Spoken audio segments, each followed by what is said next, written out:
और उसके बाद उन्होंने जब बाद में लिखी कम्युनिस्ट मैनिफेस्टो, कम्युनिस्ट मैनिफेस्टो में एक लाइन भी फिलॉसफी की नहीं है, इसलिए उसका उन्होंने नाम रखा ये हमारा चार्टर ऑफ एक्शन है, ये फिलॉसफी नहीं है।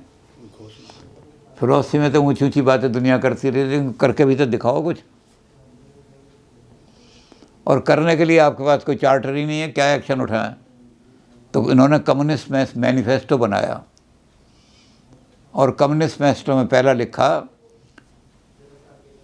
वी द सोशलिस्ट, हम वो सोशलिस्ट हैं, हम किसी चीज़ को छुपा करके नहीं रखते, जो हमारे दिल में है उसको स्पष्ट कहते हैं उसको। और स्पष्ट क्या कह रहे हैं? स्पष्ट ये कह रहे हैं कि जिन्होंने हमारा खून चूसा है अब तक, एक्सप्रोप्रिएटर शैल बी अब हम उनका खून चूसेंगे। कैसे चूसेंगे? उसने कहा दुनिया के लेबर जो हो इकट्ठे हो जाओ, तुम्हारे पास क्या है? You have nothing to lose, तुम कुछ नहीं खोगे। अगर मर गए तब भी गरीबी से छुट्टी मिल जाएगी। आज तुम रगड़ रगड़ के एड़ियाँ मर रहे हो, तड़प तड़प के मर रहे हो, भूख से मर रहे हो, एक बार मर जाओगे छुट्टी मिल जाओगे। और अगर जीत गए तो सारा धन तुम्हारे पास आएगा। Producer shall be the owner, जो पैदा करेगा वही मालिक होगा। ये नहीं कि पैदा तुम करो और मालिक कोई और हो जाए। इसके लिए भी हमारे यहाँ इकबाल ने एक शेर कहा है, जिस खेत से दहका को मयसर न हो रोज़ी। ये लगान लेते थे किसान से तो क्या करते थे, अरे ये खेत तो बड़ा संपन्न है, तेरे यहाँ 40 मन गेहूँ पैदा होने वाला है, और हमने जो एक तय कर रखा है कि 25% लगान जाएगी, तो 10 मन गेहूँ तुझे लगान देना पड़ेगा। वो कहे जी मेरे खेत में इतना गेहूँ नहीं पैदा होता। नहीं, हमने देख लिया है, इतनी भूमि दरखेज है, इतनी वो। जब वो आए लेने के लिए 10 मन, तो बेचारे के पास 10 मन नहीं था, 9.5 मन ही था, तो 9.5 मन तो वो ले लिया लगान के बाद में, और बाकी में उसके बर्तन वर्तन गिरवी कर लिए। जिसने पैदा किया उसको एक दाना भी नहीं खाने के लिए मिला, वो बेचारा कहीं तिनके उनके खा करके कुछ खा रहा है जो बचा कुचा था। तो इकबाल ने कहा कि जिस खेत से दहका को मयसर न हो रोज़ी, जो पैदा कर रहा है किसान, अगर उसको ही गेहूँ खाने को नहीं मिलता तो खड़े हो जाओ, उस खेत के अरखोश है गंदम को जला दो, आग लगा दो ऐसे खेतों में। सरमाएदार के घर में गेहूँ नहीं जाना चाहिए। एक दिन हमने ऐसे ही कह दिया था तो कहने लगे ये कम्युनिस्ट हो गए। हमने कह दिया था, हमने कहा कृष्ण जी जो थे वो चोरी नहीं करते थे मक्खन की। वो ये कहते थे कि जिस वृंदावन का जो माखन है वो तो सब कंस के यहाँ चला जाता है, राजा के यहाँ, और छाछ या ताहे अहीर की छोरियाँ छछियावर छाछ पे नाच नचावत, इनके पास छाछ रह जाता है। तो इसलिए उन्होंने ग्वाल वालों को कहा कि जो भी मथुरा की तरफ मक्खन लेकर के जा रही हो उसकी हांडी फोड़ दो, लूट लो उसका मक्खन, खा जाओ उसका मक्खन, लेकिन वहाँ राजाओं के पास, कैपिटलिस्टों के पास नहीं जाना चाहिए। तो एक आदमी खड़े हो कहने लगे आप तो कम्युनिस्टों की भाषा बोल रहे हैं। मैंने कहा नहीं, कम्युनिस्टों की भाषा नहीं बोल रहा मैं तो वही भाषा बोल रहा हूँ जो हमारे भागवत में है। तो ये जो इन्होंने भाषा दी, इन्होंने कहा कि जो पैदा करने वाला आदमी है वही ओनर हो जाएगा। इसलिए उन्होंने कहा कि इसलिए आप एक काम करो, बस यूनाइट हो जाओ। और फिर इन्होंने सारी ऐसी चीज़ें लिखी। इन्होंने कहा कि देखो एक सबसे बड़ी कमज़ोरी है, नहीं इधर का भी अभी देखना है ना, कि लेबर को हैव नॉट क्यों हो जाती है। इन्होंने लेबर को, ये तो लेनिन ने इकोनॉमिक बेसिस पे बनाया, इन्होंने तो इस पर तो मॉरल बेसिस पे बनाया। ये कहता है कि मज़दूर जो है वो क्या करता है कि मज़दूर गवर्न होता है कि भाई कोई मुझे मजदूरी मिल जाए तो चौराहे पे जाके खड़ा हो जाता है। उसका एक आदमी कह रहा है कि जी मैं दिहाड़ी 200 रुपये लूँगा, तो दूसरा मज़दूर जो है वो कहता है मेरे घर में तो रोटी नहीं कर, मैं 150 ही में काम कर दूँगा।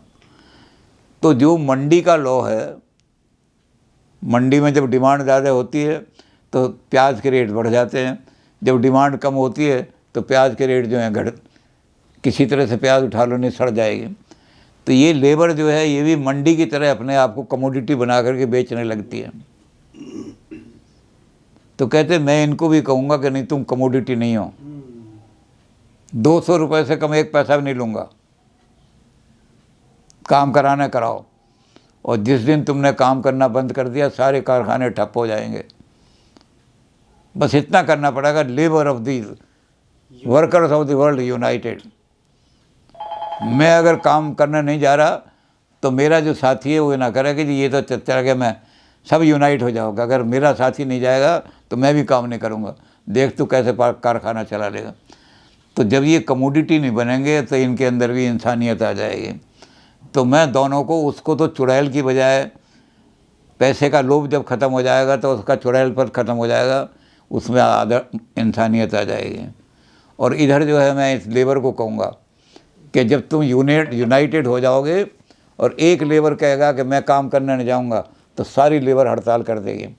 अगर 200 रुपये से कम मजदूरी दी तो हम मिल में हड़ताल कर देंगे।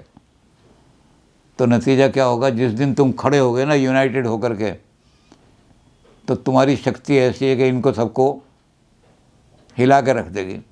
तो you will win, the world is to be won by you. एक दिन अब ऐसा आने वाला है कि उन्होंने कहा ना, हम छुपा के नहीं रखते बात, हम तो कहते हैं क्रांति के द्वारा ही होगा। छीन लो। कल हमने एक शेर यही कहा था कि तेरगी अपने मुकद्दर की मिटाने वालों, छीन कर चांद सितारों से रोशनी ले लो। छीनना पड़ेगा इनसे, कैपिटलिस्टों से छीनना पड़ेगा, सरमाएदार जो है उनसे छीनना पड़ेगा, इनके खिलाफ खड़े हो जाओ। मजदूर की दिहाड़ी नहीं बढ़ाई, 75 रुपये मजदूर की दिहाड़ी थी। मजदूरों ने संघर्ष किया यूनाइटेड होकर के, तो आज 250 रुपये हो गई उनकी। अगर यूनाइटेड ना होते तो 75 में क्या गुजारा करते बेचारा। तो मार्क्सिज्म बहुत लंबा चौड़ा है, काम करें। अभी तो हम पहले ही उस पर आ रहे हैं, सोशलिज्म की बात ही कर रहे हैं। अभी तो राज की बात करेंगे, कैपिटलिज्म के। दास कैपिटल का थोड़ा सा हिस्सा हमने लिया है, वैसे सारा ले भी नहीं सकते, बहुत लंबा चौड़ा है, 3 वॉल्यूम है। लेकिन इससे रुचि पैदा हो जाएगी लोगों को दास कैपिटल पढ़ने में, कि दास कैपिटल पढ़ो। और उसमें जब आएगा ना कि इनका तो रिश्ते भी इनके रुपए से हैं। जो रिश्तेदार, अब 2 मिनट में एक शेर कहूँ, बवख्ते तंग दस्ती फारसी का है। इनके जो रिश्ते हैं क्या है, बवख्ते तंग दस्ती आशना बेगाना मी गर्दन। गरीबी के अंदर अपने रिश्तेदार जो हैं वो पहचानना ही छोड़ देते हैं। फारसी का शेर है, बवख्ते तंग दस्ती, जब गरीबी आती है तो जो आशना है, रिश्तेदार है, वो भी पहचानना छोड़ देते हैं। मेरा तेरा क्या रिश्ता है? कहती मेरी चाची जो है ना, मैं तुम्हारी जो चाची है वो मेरी सगी बुआ है। अरे इतनी दूर का रिश्ता हम नहीं मानते, भाग जाए। और अगर गरीब नहीं है, वो अब मालदार आदमी है, तो मेरे मामा के, साले के, चाचा के, ताऊ का भतीजा है ये मिनिस्टर जो बन गया है, उससे रिश्ते निकाल के पहुंच जाएंगे। तो बवख्ते तंग दस्ती आशना बेगाना मी गर्दन। गरीबी आते ही आदमी जो है वो रिश्तेदारी नहीं मानते, बेगानों की तरह व्यवहार करने लगते हैं। सुराही चूँ शबद खाली जुदा पैमाना मी गर्दन। बोतल जो होती है उसके पीछे पीछे पैमाना भागता है, प्याला जो है उसके पीछे पीछे भागता है। लेकिन जिस दिन बोतल खाली हो जाती है, पैमाना इतनी दूर चला जाता है, बोतल को याद भी नहीं करता वो। तो गरीबों को कोई रिश्तेदारी तक नहीं मानता। ये सरमाएदारा निज़ाम में ये दास कैपिटल यही कहता है कि इनकी रिश्तेदारी भी पैसे से है। ये माँ भी अगर गरीब है तो उसको धक्का मार के निकाल देंगे। अगर बाप ने कोई संपत्ति नहीं रखी तो कहते ये हमारा बाप जो है ये तो लुच्चा बदमाश था, इसने अपनी सारी संपत्ति लुटा दी, इधर उधर से निकल जा घर से बुढ़े। और बाप के पास संपत्ति हो तो एक बेटा कहेगा पिताजी आपके पैर दबाऊँ, दूसरा बेटा कहेगा पिताजी आपके मालिश करूँ, तो तीसरा। तो ये कहते हैं कि दास कैपिटल में ही लिखा है कि सारी रिश्तेदारी जो है, बहुत लंबा चौड़ा, कि सारी रिश्तेदारी पैसे की है। धनाढ़ लोग आदमी जो हैं सिवाय पैसे के और किसी कोई रिश्ता नहीं मानते। एक ही रिश्ता है, वो है पैसा।